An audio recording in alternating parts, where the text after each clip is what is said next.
Her reputation had preceded her to Washington, the freshman representative who'd made bank CEOs squirm with simple arithmetic, the professor who could explain complex financial fraud using stick figures and multiplication tables. Conservative media mocked her little presentations, calling them amateur hour in the world of serious politics. "Thank you, Mr. Chairman," he began, his voice carrying that distinctive blend of Southern drawl and Ivy League polish.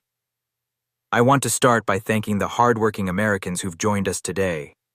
Your struggles are real, your pain is valid, and your government has failed you."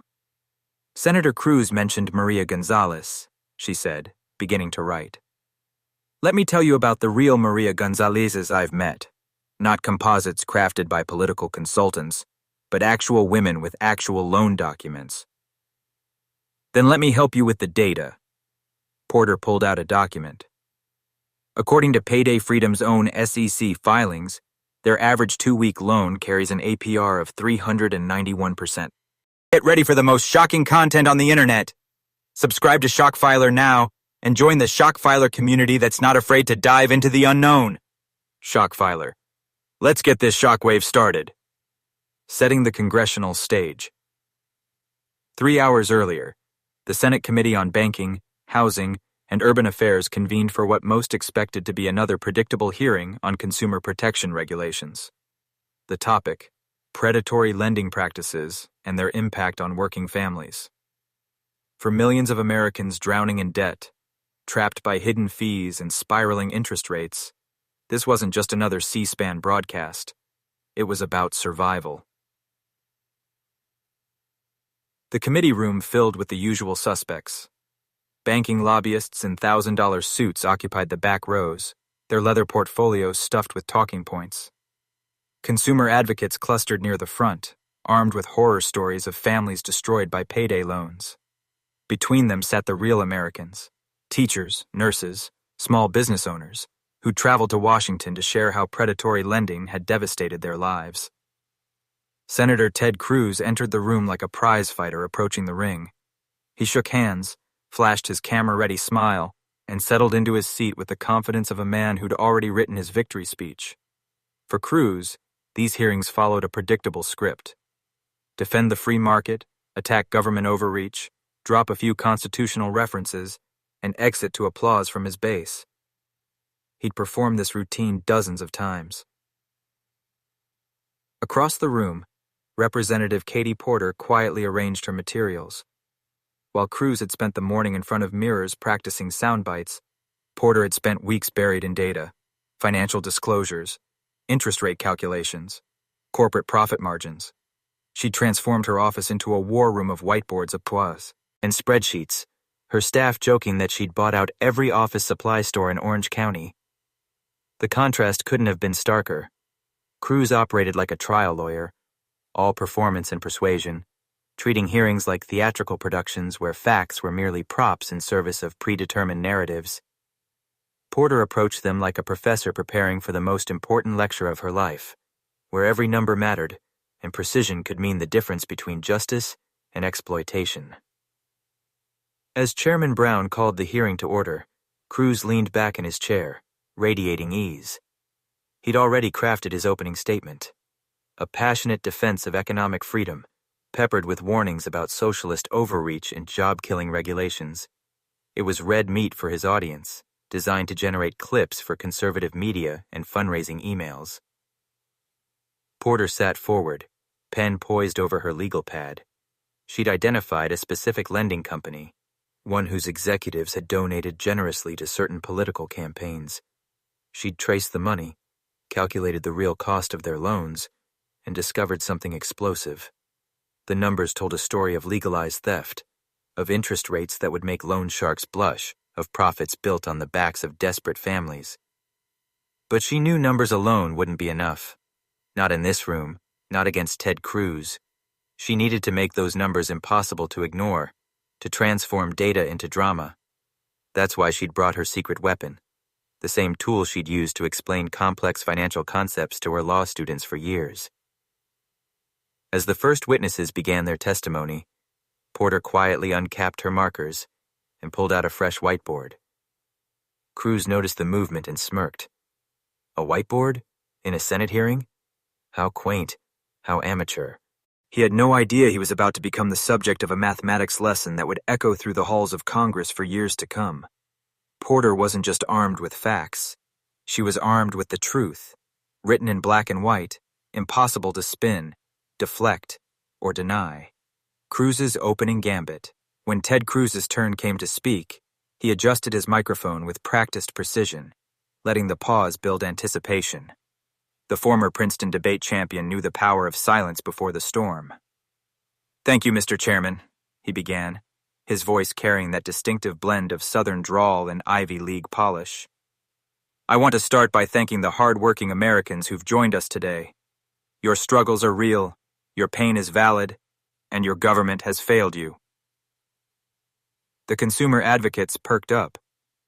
Was Cruz actually going to support reform? "But," he continued, and that single word hung in the air like a guillotine blade, "the solution isn't more government bureaucracy strangling the very businesses that provide financial lifelines to struggling families."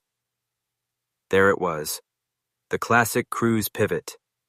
Acknowledge the pain, then redirect the blame.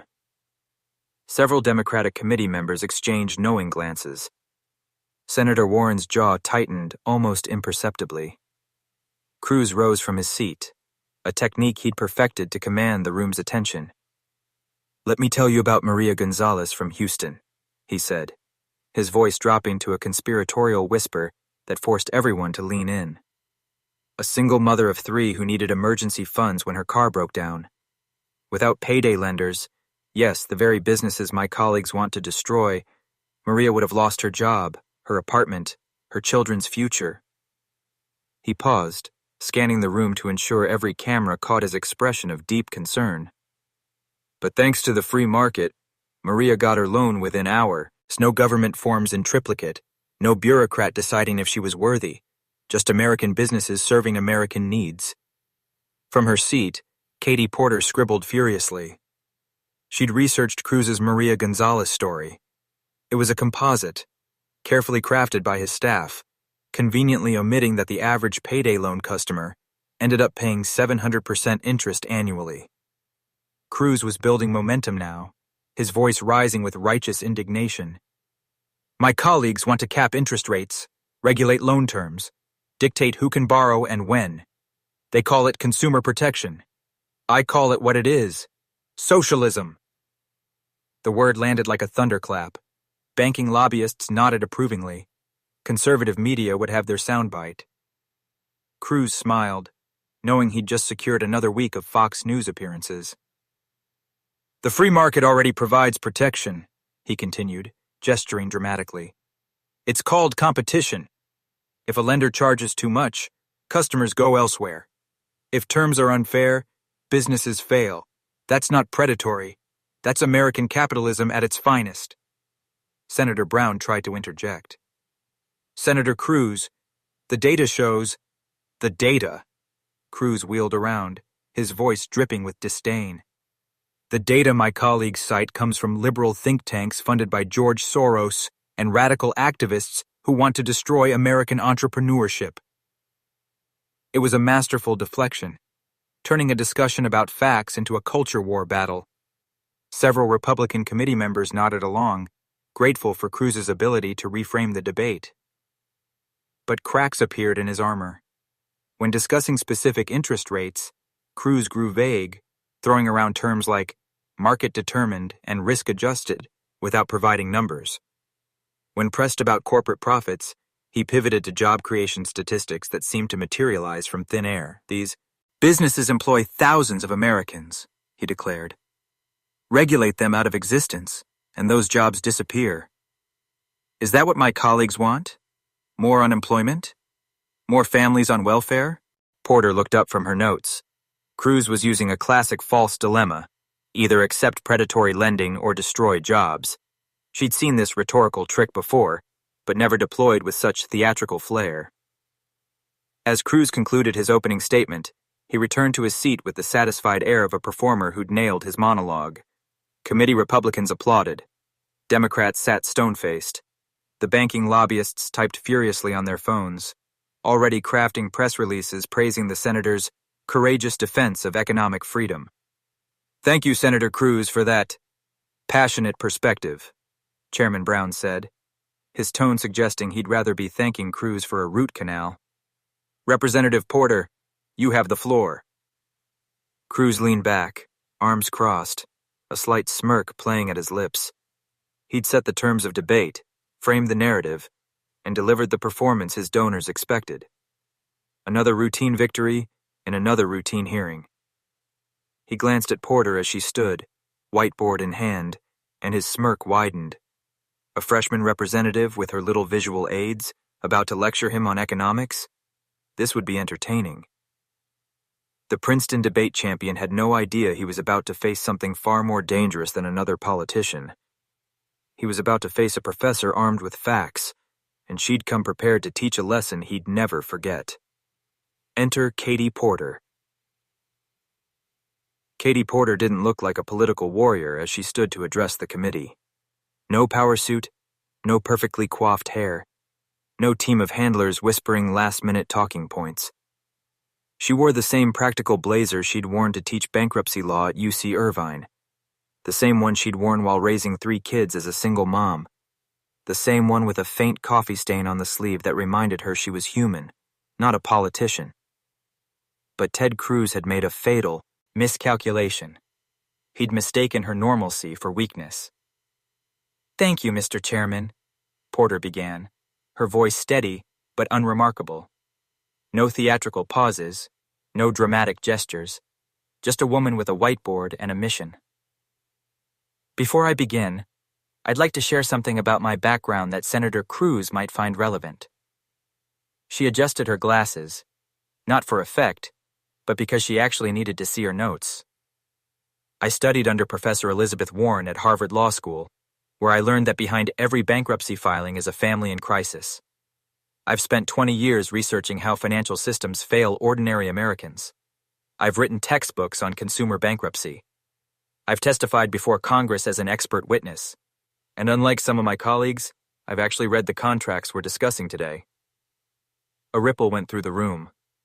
The banking lobbyists stopped typing. Committee staffers leaned forward. This wasn't the usual political theater. This was something different. "But my real education," Porter continued, pulling out her first whiteboard, "came from the thousands of families I've worked with. Families like the Johnsons from Anaheim, who took out a $500 payday loan and ended up paying $3,000 over 6 months. Or the Nguyen's from Garden Grove, trapped in a cycle of debt that started with a simple car repair. She uncapped a black marker with the practiced ease of someone who'd done this 1,000 times before. In her UC Irvine classroom, students called it the Porter Show, the moment when complex financial concepts suddenly became crystal clear through simple drawings and devastating math. "Senator Cruz mentioned Maria Gonzalez," she said, beginning to write. "Let me tell you about the real Maria Gonzalezes I've met. Not composites crafted by political consultants, but actual women with actual loan documents." Her preparation for this moment had been exhaustive. For 3 weeks, Porter's staff had watched her transform their office into something resembling a NASA control room. Whiteboards covered every wall, filled with calculations, interest rate comparisons, and corporate profit margins. She'd demanded primary sources for everything: actual contracts, SEC filings, court documents.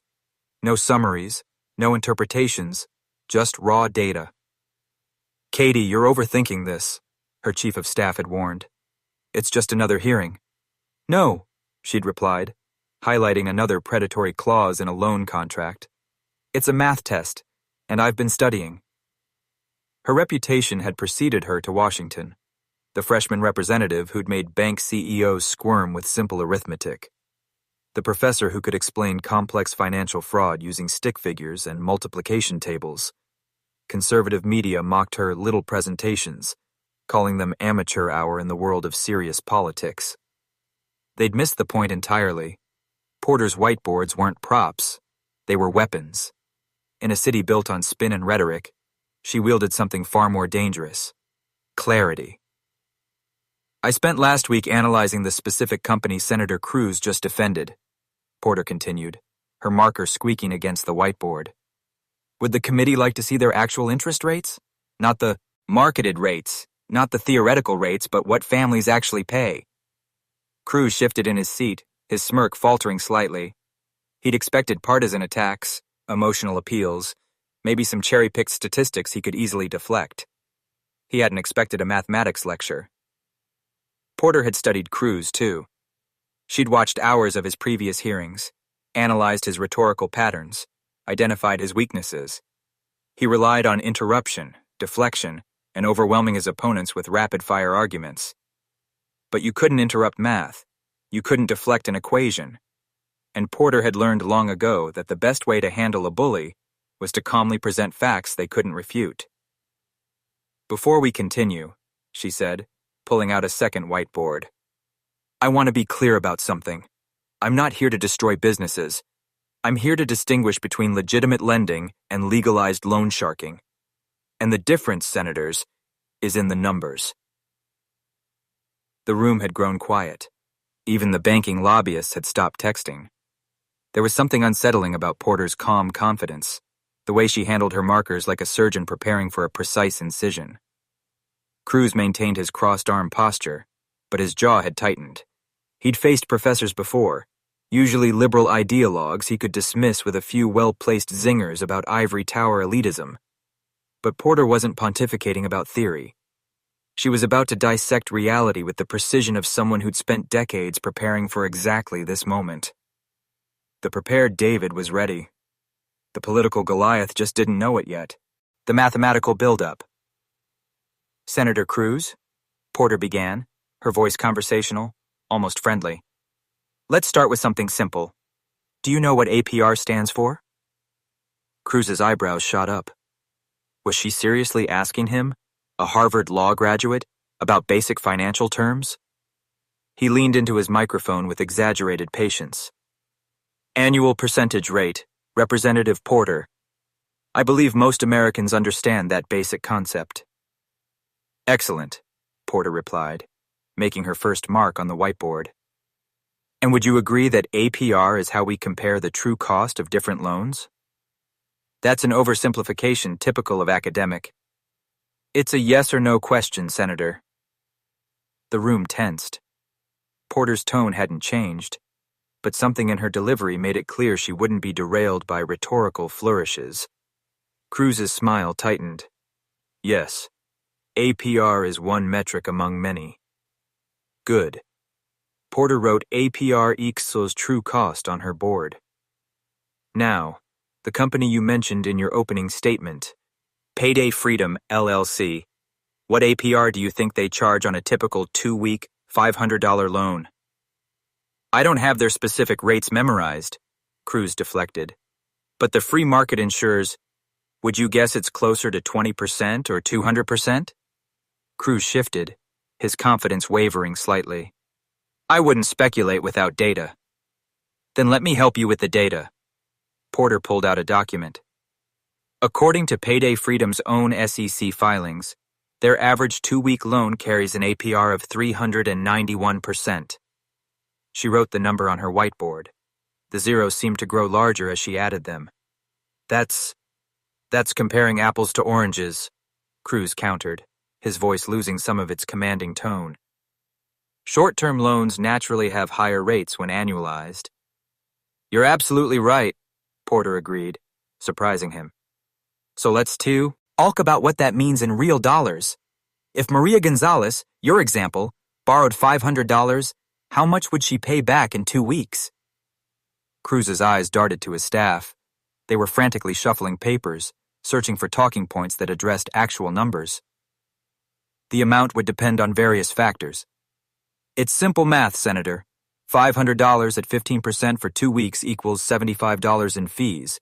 Would you call that reasonable? For emergency funding, when traditional banks won't lend. But what happens, Porter continued, her marker never stopping, when Maria can't pay back the full $575 in 2 weeks? Because according to the Consumer Financial Protection Bureau, 80% of payday loans are rolled over or renewed. She drew a simple timeline on her board. 2 weeks, 4 weeks, 6 weeks. The numbers began to cascade. Cruz loosened his tie almost imperceptibly. Representative Porter, you're creating hypothetical scenarios. These aren't hypotheticals. She pulled out another document. These are Payday Freedom's actual customer records, subpoenaed for this hearing. Would you like to see what happened to the real Maria Gonzalez from Houston? The color drained from Cruz's face. His staff had assured him the Maria Gonzalez story was bulletproof, a composite carefully constructed to be unverifiable. But Porter wasn't bluffing. She had names, dates, loan numbers.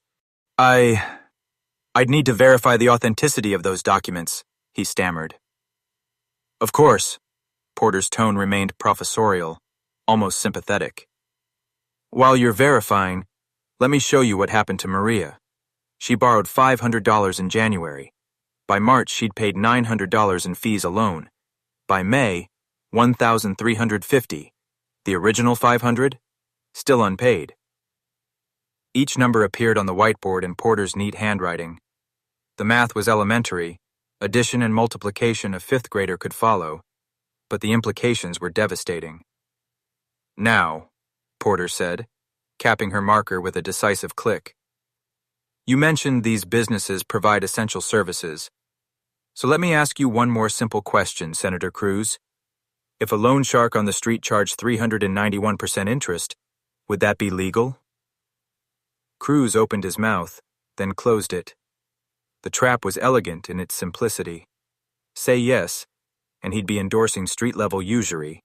Say no, and he'd be admitting the companies he defended were worse than criminals. The hearing room held its breath. Committee members leaned forward. Even the banking lobbyists had stopped pretending to look at their phones. Porter stood perfectly still, whiteboard in hand, waiting.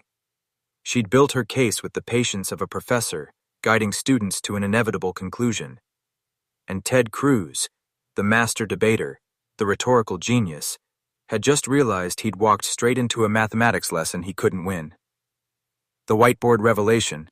Porter turned her whiteboard toward the cameras, ensuring every angle could capture what came next.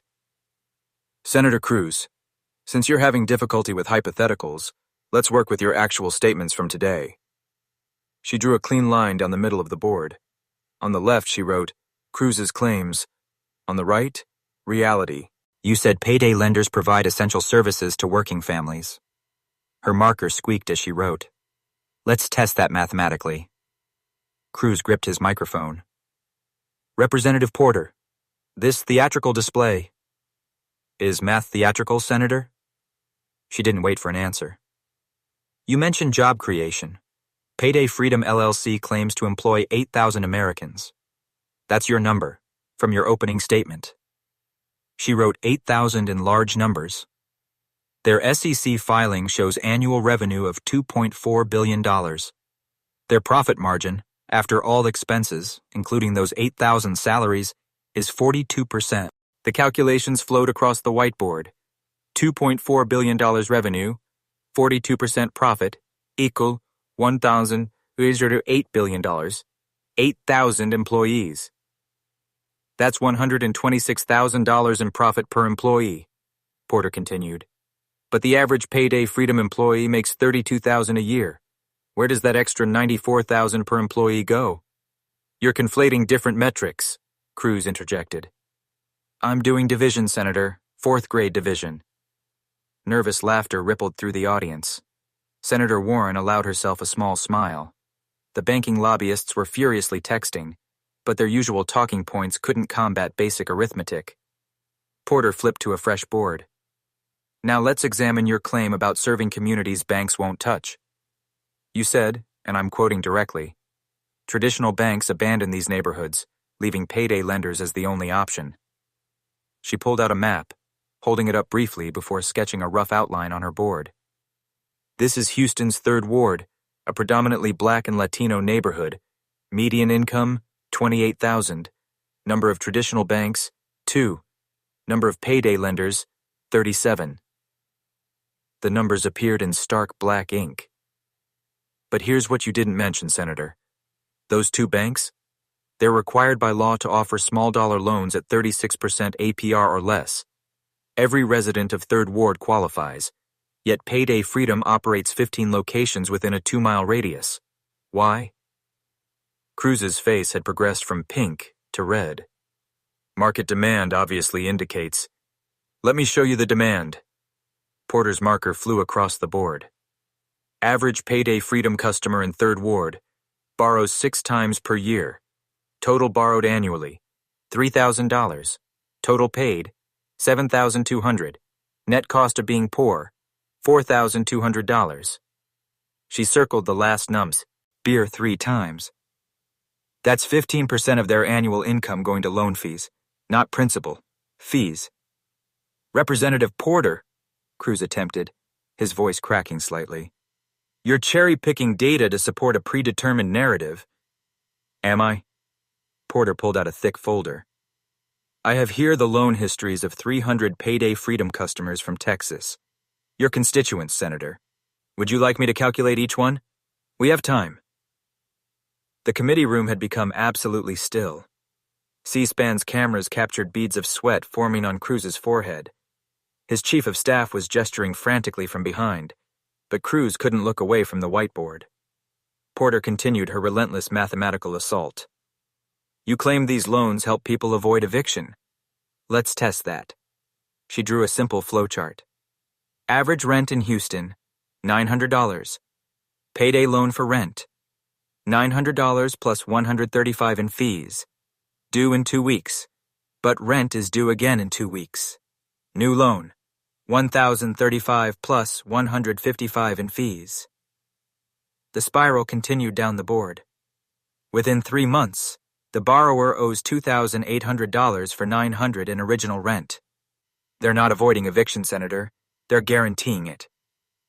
This is exactly the kind of academic theorizing, Cruz started. These are your constituents' actual loan documents. Porter's voice rose for the first time, her professorial calm cracking to reveal genuine anger. Submitted to this committee, under oath. Which part is theoretical? She grabbed a red marker, underlining numbers with sharp, aggressive strokes. Maria Gonzalez, your example, didn't save her job. She lost it. After missing shifts to avoid collection calls, after Payday Freedom contacted her employer, after the stress of mounting debt made her too sick to work. From Payday Freedom LLC PAC, $250,000, Porter continued calmly. From Payday Freedom Executives, $175,000. From the American Financial Services Association, $300,000. Total, $725,000. She drew an arrow from the contribution total to another number. Average cost per Texas family trapped in payday debt, $4,200 annually. Your donations equal 173 families destroyed. Every single year. The math hung in the air like an indictment. Cruz's mouth opened and closed, but no words came. For perhaps the first time in his political career, the master debater was completely speechless. Porter capped her markers slowly, deliberately. The math doesn't lie, Senator. It can't be spun. It can't be deflected. It simply is. And what it is a system of legalized theft that you've been paid $750,000 to defend. The silence that followed was deafening. Then, from the back of the room, someone began to clap. Then another. Then another. The families who'd come to testify, who'd lived these numbers, were on their feet. Chairman Brown gavelled for order, but his heart wasn't in it. Cruz sat frozen, staring at the whiteboard like it was his political obituary written in simple arithmetic. Porter gathered her boards, her hands steady despite the magnitude of what had just occurred. She'd done what she came to do. She'd turned mathematics into justice, arithmetic into accountability. And Ted Cruz? He was about to do something he'd never done before in a congressional hearing. He was about to run. The aftermath and exit, Cruz gripped the edges of his desk, knuckles white, his face cycling through shades of red that would have concerned a cardiologist. For 30 seconds that felt like 30 minutes, he stared at Porter's whiteboard, searching for an angle, a deflection, anything. "Senator Cruz?" Chairman Brown prompted. "Would you like to respond?" Cruz leaned into his microphone, his voice hoarse. "Mr. Chairman, this ambush-style theatrics." He stopped, realizing he was stammering. Ted Cruz didn't stammer. Ted Cruz dominated. Ted Cruz won. He tried again. "The representative's creative accounting fails to consider the complex economic ecosystems that—" "Which number is wrong?" Porter interrupted quietly. "I'm sorry? Which number on my board is incorrect? Point to one. Just one." Cruz's eyes darted across the figures. His staff had abandoned their frantic paper shuffling. They knew, as he did, that Porter's math was unassailable. She'd used Payday Freedom's own SEC filings, his own campaign finance reports, publicly available data that any journalist could verify within minutes. "Mr. Chairman," Cruz said, his voice suddenly stronger, "I've just been informed of an urgent matter requiring my immediate attention." The room erupted. Senators didn't just leave hearings, especially not Ted Cruz, who treated every committee appearance like a campaign rally. But he was already standing, gathering papers with shaking hands. "Senator Cruz," Brown said, barely concealing his amazement, "we're in the middle of testimony. Surely this urgent matter can wait." "I'm afraid it cannot." Cruz wasn't looking at anyone now, just moving toward the door with the determined stride of a man fleeing a burning building. "My office will submit written responses to any further questions." As he reached the door, Porter's voice followed him. "Senator Cruz, the math doesn't lie." He paused for that frozen moment, the one every camera captured, the one that would become the hearing's defining image, before disappearing into the hallway. The room exploded. "Order!" Brown gavelled futilely as staffers pulled out phones, reporters rushed to file, and committee members turned to each other in disbelief. "We will have order!" But order was impossible. Senator Warren was already at Porter's desk, shaking her hand. Republican senators sat stunned, mentally calculating their own campaign contributions from payday lenders. The families in the gallery were crying, hugging, finally seeing someone fight for them with weapons politicians couldn't counter. Within minutes, the clip was everywhere. Breaking: Ted Cruz flees hearing after Katie Porter's math lesson dominated cable news chyrons. The hashtag #CruzCan'tCount began trending before he'd even reached his office. CNN's Jim Acosta was first. "In 20 years covering Congress, I've never seen anything like this. Ted Cruz, the Princeton debate champion, running from a math problem." Fox News tried damage control. "Senator Cruz was called away for classified briefing," Tucker Carlson claimed. But even his audience wasn't buying it. The comment sections filled with conservatives admitting Porter had destroyed their champion. Twitter became a battlefield of memes. The image of Porter holding her whiteboard while Cruz fled spawned thousands of variations. Ted Cruz running away became an instant reaction gif. Someone set the footage to the Benny Hill theme song. It got 10 million views in an hour. But beyond the mockery, something more profound was happening. Porter's whiteboard images spread across social media with genuine viral momentum. Parents shared them on Facebook with stories of their own payday loan nightmares. TikTokers created explainers breaking down Porter's math for younger audiences. The number she'd written, 391% APR, $4,200 annual cost of being poor, became rallying cries. Payday Freedom's stock price dropped 12% in after-hours trading. Political analysts struggled to contextualize what they'd witnessed. This wasn't just a political win, MSNBC's Rachel Maddow observed. This was a new kind of political combat. Porter didn't out-debate Cruz. She out-facted him. How do you spin math? In his office, Cruz's staff watched the disaster unfold on multiple screens. His communications director had drafted 6 different statements, each one deleted as inadequate. How do you respond to mathematical proof of corruption? How do you deflect when the numbers are right there in black and white? Maybe we say Porter's math was taken out of context, an aide suggested desperately. It's math, another snapped. How do you take math out of context? Meanwhile, Porter was still in the hearing room, calmly continuing her presentation to the remaining senators. She'd prepared for Cruz's counterattacks, his interruptions, his rhetorical jujitsu. She hadn't prepared for victory by forfeit. As the hearing concluded, reporters swarmed. Representative Porter, did you expect Senator Cruz to leave? She adjusted her glasses, still holding her whiteboard. I expected him to defend his position, but I guess when your position is indefensible, leaving is the only option left. The quote would lead every news story. But Porter was already thinking ahead. One senator down, dozens more to go. And she had plenty more whiteboards. The reverberations from that hearing room extended far beyond one senator's humiliation. Within days, something unprecedented happened in American politics. Math became cool. Young activists started showing up at town halls armed with whiteboards. Do the math became a rallying cry that transcended party lines. For the first time in years, politicians feared numbers more than negative ads. What Porter had revealed wasn't just Cruz's corruption. It was the fatal flaw in modern political theater. For decades, politicians had mastered the art of deflection, turning every debate into a fog of competing narratives, where truth became just another opinion. But Porter had found the antidote. Simple arithmetic. You can't gaslight a multiplication table.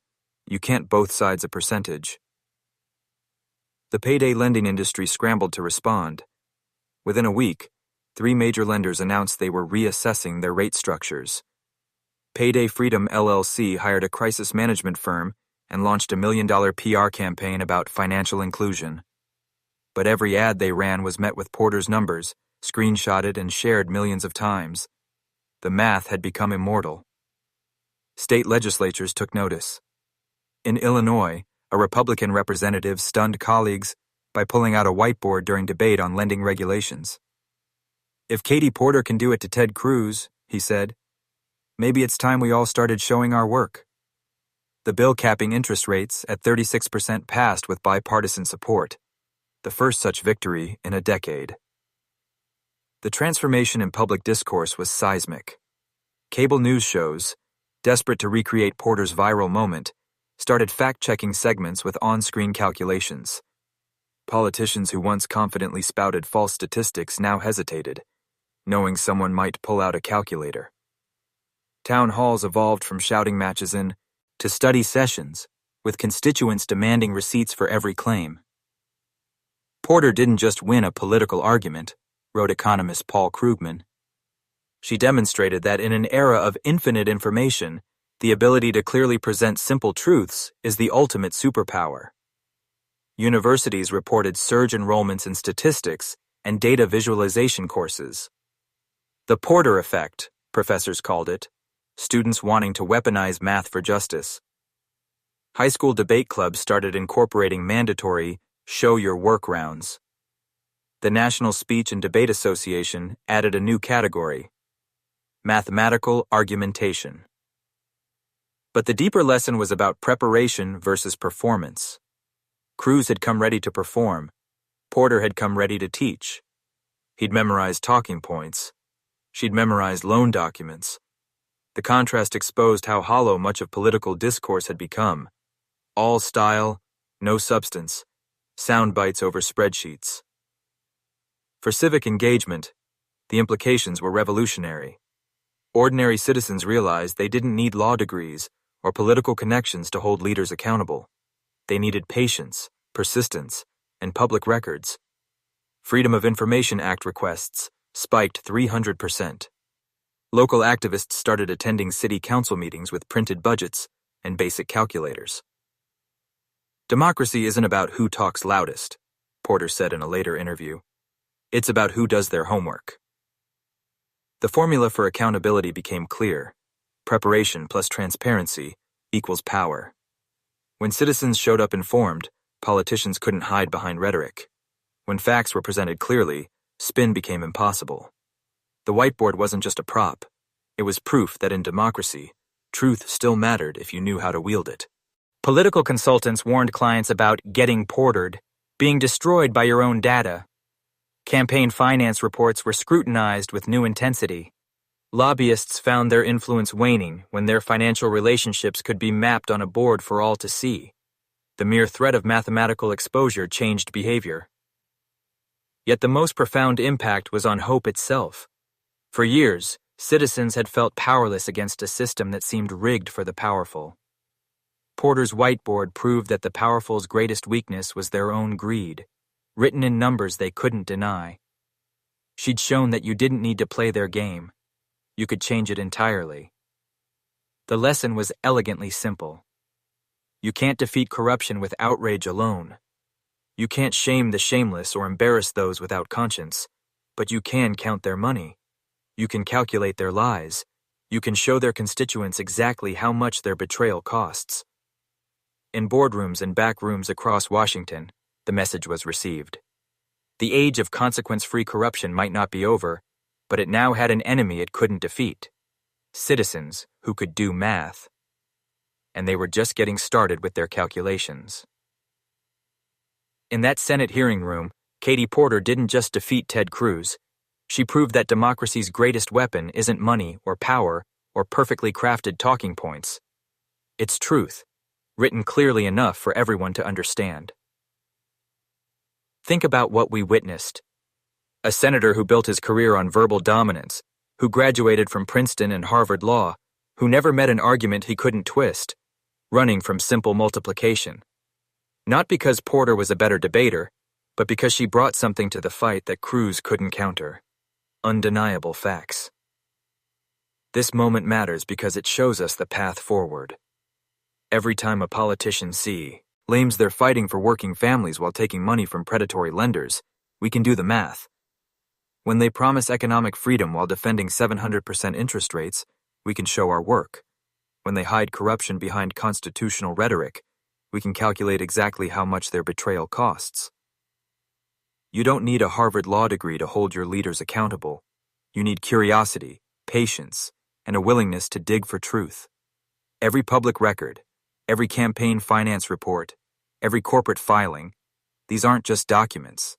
They're receipts. And when you connect those receipts to real people's pain, you create something politicians fear more than any attack ad: clarity. The powerful count on our exhaustion, our confusion, our willingness to accept that politics is too complicated for ordinary people to understand. Porter's whiteboard shattered that myth. She showed us that beneath all the noise and spin, it's often heartbreakingly simple. They take money. They protect the people who gave it. They hurt the people they swore to serve. The math tells the story. So here's your homework. Ask questions. Demand numbers. When politicians make claims, ask for receipts. When they deflect, persist. When they run, like Cruz did, let everyone know why. Share this story. Not just because it's satisfying to watch a bully get schooled, but because it's a blueprint. Every community has its Ted Cruzes. Every issue has its hidden math. And every one of us can pick up a whiteboard,